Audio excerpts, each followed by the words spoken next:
రైతుల పరిస్థితులకు తగ్గట్టు పంటల విధానాన్ని మార్చుకోవాలంటూ హైదరాబాద్ రాజేంద్ర నగర్ లో జరిగిన రైతు దినోత్సవం సందర్భంగా వ్యవసాయ రంగ నిపుణులు, శాస్త్రవేత్తలు రైతులకు సూచించారు. హైదరాబాద్ రాజేంద్ర నగర్ భారతీయ నూనె గింజల పరిశోధన సంస్థ డిఓఆర్ పరిశోధన క్షేత్రంలో రైతు దినోత్సవం ఘనంగా జరిగింది.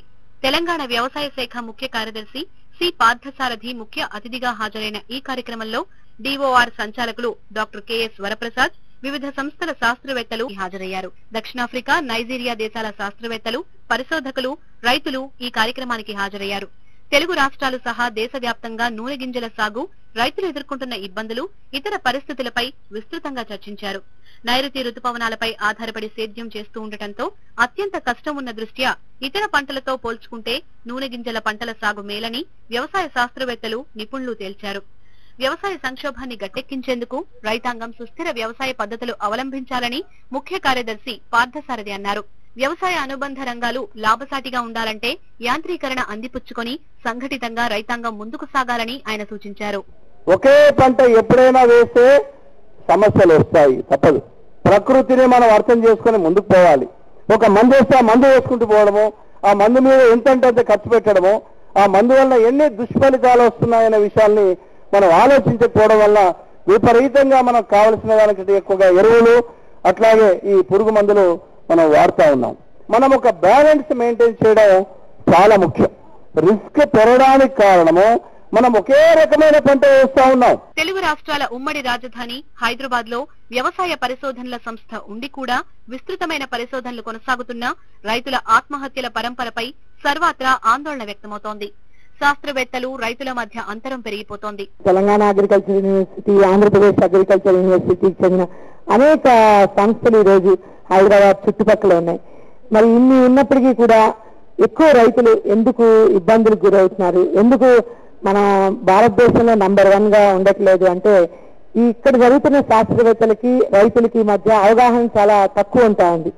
ఇంతమంది శాస్త్రవేత్తలు ఉన్నప్పటికీ కూడా వాళ్ళందరూ కూడా ప్రతి శాస్త్రవేత్తకి చాలా పెద్ద పెద్ద జీతాలు భారతదేశ ప్రభుత్వం ఇస్తా ఉంది. యూజీసీ స్కేల్స్, వాళ్ళకి ఎన్నో సౌకర్యాలు, వాళ్ళు కూడా ఎంతో రైతుల కోసం కష్టపడతా ఉన్నారు. మరి మా అందరికీ ఇంత జీతాలు ఇస్తున్నప్పటికీ కూడా రైతులకి ఇంకా ఎందుకు చేరట్లేదు ఈ యొక్క పరిజ్ఞానం అంటే ముఖ్యంగా ఇటువంటి సదస్సులు ఎక్కువ ఏర్పాటు చేస్తే హైదరాబాద్ లో ఉన్న శాస్త్రవేత్తలు రైతులతో ముఖాముఖిగా కూడా చేసుకోవచ్చు. జాతీయ స్థాయిలో నూనె గింజలకు అత్యంత ప్రాధాన్యత ఉంది. దేశవ్యాప్తంగా 9 రకాలైన నూనె గింజల పంటలను రైతులు సాగు చేస్తున్నారు. ప్రధానంగా వేరుశెనగ, సోయా చిక్కుడు, ఆముదం పంటలు రైతులకు నికర ఆదాయాలను తెచ్చిపెడుతున్నాయి. చీడపీడల నివారణకు క్రిమిసంహారక మందులు వాడుతుండటం వల్ల భూమిలో ఉన్న సూక్ష్మజీవులు నశించిపోతున్నాయి. భూసార పరీక్షలు చేయించుకుంటే భూమిలో సారం ఎంత ఉంది, మనం ఏ పంట పండించవచ్చు, రసాయన ఎరువులు మొక్కకు అందుతాయా, లవణాల సాంద్రత ఎంత ఉందని తెలుస్తుంది. అందుకు అనుగుణంగా సాగు పద్ధతులు మార్చుకుంటే అధిక దిగుబడులు లభిస్తాయని నిపుణులు సూచించారు.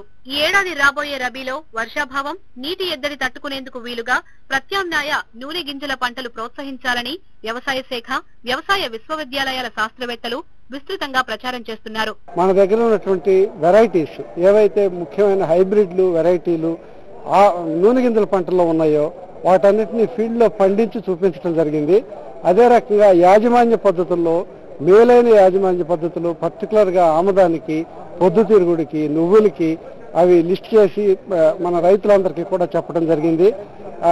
మన ఎగ్జిబిషన్ కూడా ఒకటి సుమారుగా 18 నుంచి 20 స్టాల్స్ పెట్టడం జరిగింది. ప్రైవేట్ సంస్థలు, అలాగే public institutions, ICR institutions, state department కి సంబంధించి మన 2 Andhra Pradesh agriculture university, Jayashankar Telangana agriculture university ఇద్దరు కూడా స్టాల్స్ పెట్టడం, విత్తనాల లభ్యతను చేయటం కూడా జరిగింది.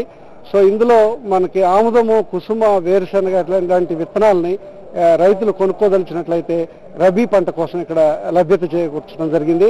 రాజేంద్ర నగర్ నూనె గింజల పరిశోధనా క్షేత్రంలో విత్తనాలు, సంకర రకాలు ఎలా ఉంటాయో రైతులు శాస్త్రవేత్తలను సంప్రదించి అధునాతన పద్ధతుల్లో సాగు చేసుకునేందుకు సిద్ధమయ్యారు.